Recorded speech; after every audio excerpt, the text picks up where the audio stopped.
Saya Ferdiana Vika, kelas A1, Prodi Manajemen Fakultas Ekonomi Universitas Pancabakti.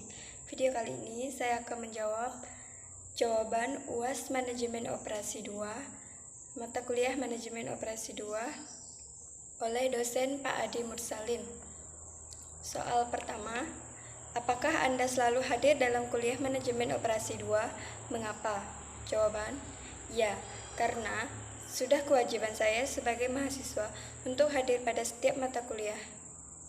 Yang kedua, berapa kali Anda hadir dalam kuliah Manajemen Operasi 2 secara daring? Jawaban, kurang lebih 13 kali pada semester ini. Ketiga, apa yang saudara pelajari selama saudara belajar Manajemen Operasi 2 secara daring? Manfaat apa yang saudara peroleh mempelajari Manajemen Operasi 2 secara daring? Jawaban, saya sudah mempelajari sejarah manajemen operasi, metode peramalan dalam produksi, moving average, operational research, kasus minimasi, masalah penugasan dengan metode Hungarian, metode transportasi, dan strategi operasi.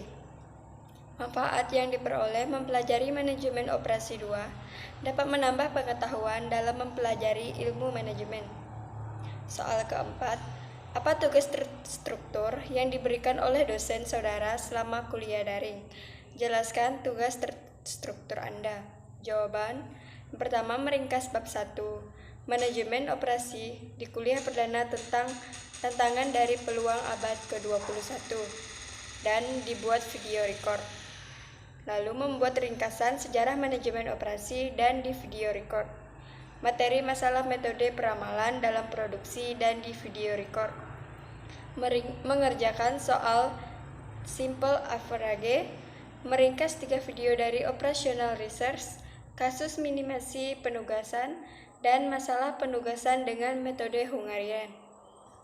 Soal kelima, bagaimana kuliah daring MO2 memberikan kesan kepada Anda? Platform media apa yang digunakan oleh dosen dalam memberi kuliah Manajemen Operasi 2? Jawaban, karena dengan mengikuti kuliah daring Manajemen Operasi, saya dapat menambah pengetahuan dan pengalaman belajar dengan cara membuat video record. Platform yang digunakan dosen yaitu Google Classroom, Google Meet, Zoom Meeting, dan grup WA. Untuk soal bagian B, yang pertama, jelaskan pengertian perencanaan produksi dan jelaskan bagaimana cara melakukan perencanaan produksi.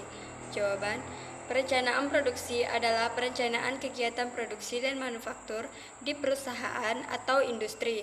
Hal ini memanfaatkan alokasi sumber daya kegiatan karyawan, bahan, dan kapasitas produksi untuk melayani pelanggan yang berbeda. Cara melakukan perencanaan produksi. Yang pertama, melakukan routing. Dalam perencanaan produksi, hal yang pertama dilakukan adalah dengan melakukan routing.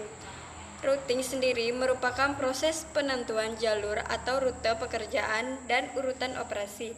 Di dalam proses routing terdapat beberapa hal yang diperhatikan seperti kuantitas, kualitas produk, sumber daya manusia, mesin, bahan, jenis, jumlah dan urutan operasi manufaktur, tempat produksi, dan lain sebagainya. Melakukan penjadwalan. Melakukan penjadwalan adalah langkah kedua dalam perencanaan produksi.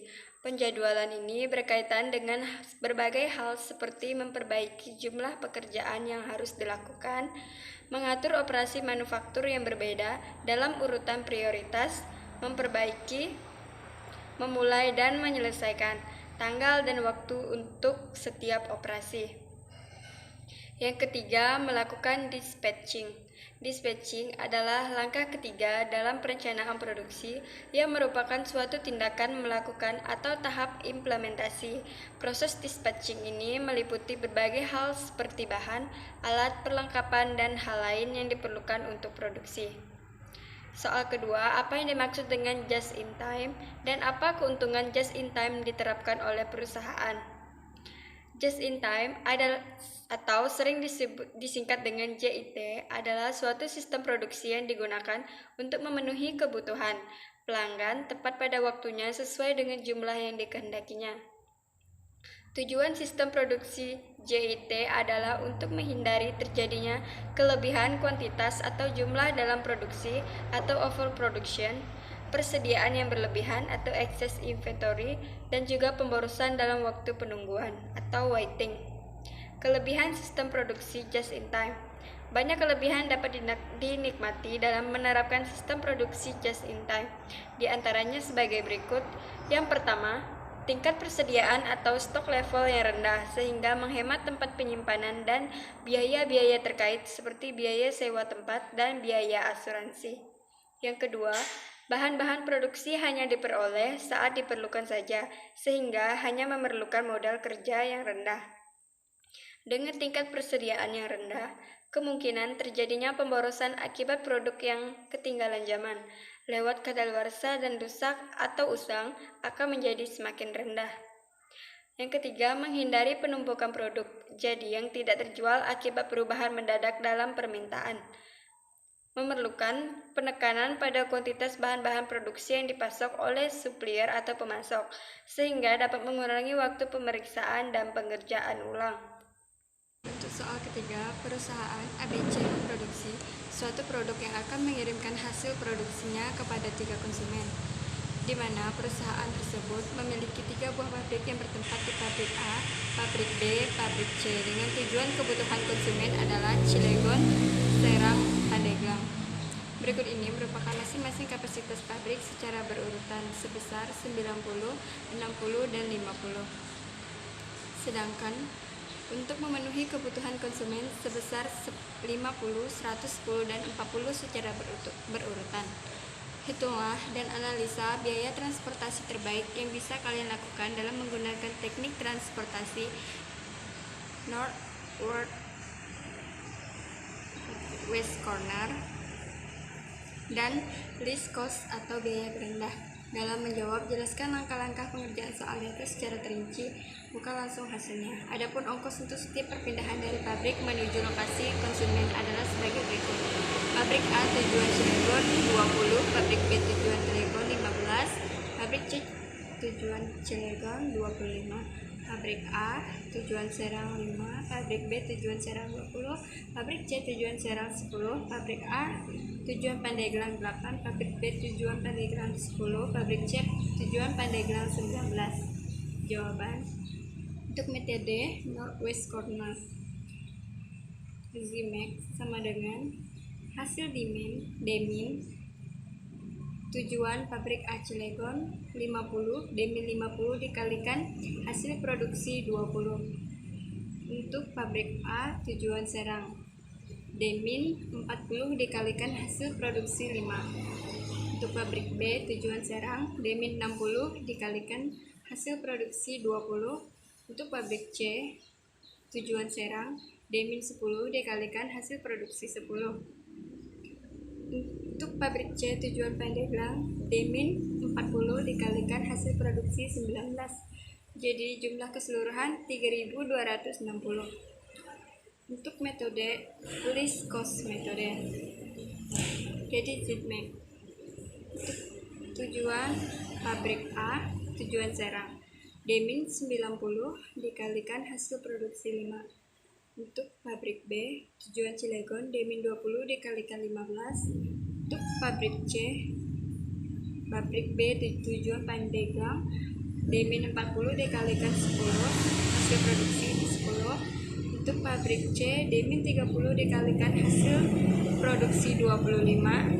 Untuk pabrik C tujuan Serang, hasil demin 20 dikalikan hasil produksi 10.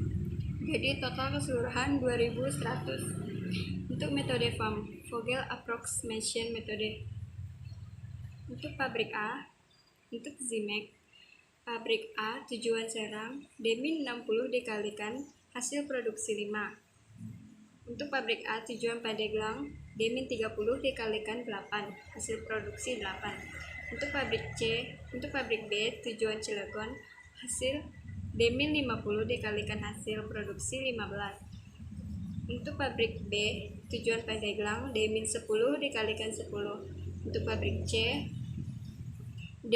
tujuan Serang, demin 50 dikalikan hasil produksi 10.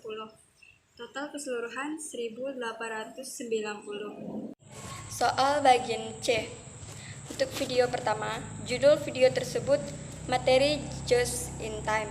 Makna judul video: mengetahui sistem produksi tepat waktu dengan materi just in time. Teori-teori yang dijelaskan, asal dan sejarah just in time, perbedaan just in time dan konvensional, prinsip tim just in time, dan manfaat just in time.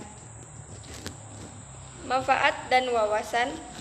Dengan mempelajari just in time, maka kita mampu memenangkan persaingan, khususnya dalam hal ini persaingan dalam dunia bisnis atau dunia usaha.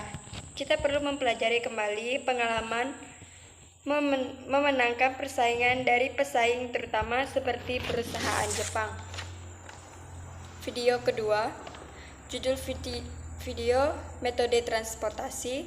Makna judul: di mana masalah-masalah yang sebelumnya pernah dibahas dapat diselesaikan tanpa melibatkan tabel-tabel simplex yang cukup besar dan pengulangan simplex yang cukup banyak.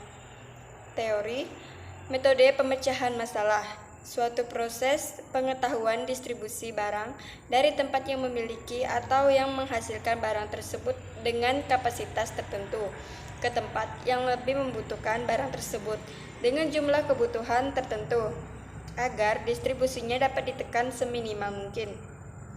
Manfaat dan wawasan: berguna dalam pemecahan masalah dalam pendistribusian, alokasi, dan sebagainya. Sekian video dari saya, terima kasih.